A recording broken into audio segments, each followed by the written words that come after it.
ईश्वर ने जब सृष्टि की रचना की तब हर जीव को उसकी आवश्यकता के अनुसार सामर्थ्य प्रदान की।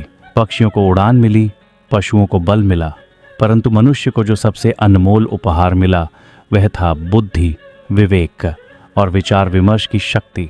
इस शक्ति को संचालित करने के लिए ईश्वर ने मनुष्य को दो अत्यंत महत्वपूर्ण केंद्र दिए, मस्तिष्क और हृदय। मस्तिष्क मनुष्य को तर्क सिखाता है, गणना करना सिखाता है, लाभ हानि समझाता है। वहीं हृदय मनुष्य को संवेदना देता है, करुणा देता है, प्रेम और त्याग की अनुभूति कराता है।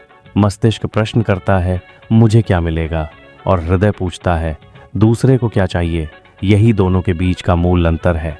आदर्श और संतुलित मनुष्य वही है जिसके जीवन में मस्तिष्क मार्गदर्शक हो, परंतु निर्णायक भूमिका हृदय निभाए। क्योंकि इतिहास गवाह है, स्वार्थ, छल, कपट, हिंसा और अहंकार की जड़ें अधिकतर उस बुद्धि से निकली हैं जो केवल लाभ की भाषा समझती है। वहीं प्रेम, सेवा, बलिदान और मानवता की नींव उन विचारों से पड़ी है जो दिल की गहराइयों से उपजे। एक छोटी सी कहानी इस सत्य को और स्पष्ट करती है।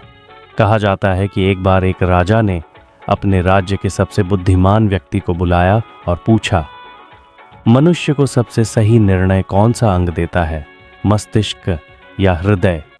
बुद्धिमान व्यक्ति ने उत्तर देने के बजाय राजा को नगर के बाहर एक घायल भिखारी के पास ले गया।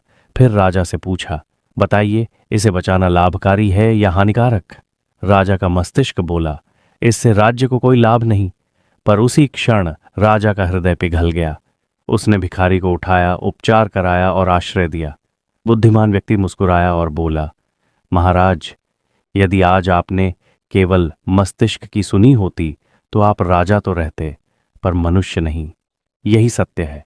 भावनाओं के बिना मनुष्य केवल एक जीव रह जाता है, और जीव तथा मनुष्य के बीच का अंतर हृदय ही बनाता है।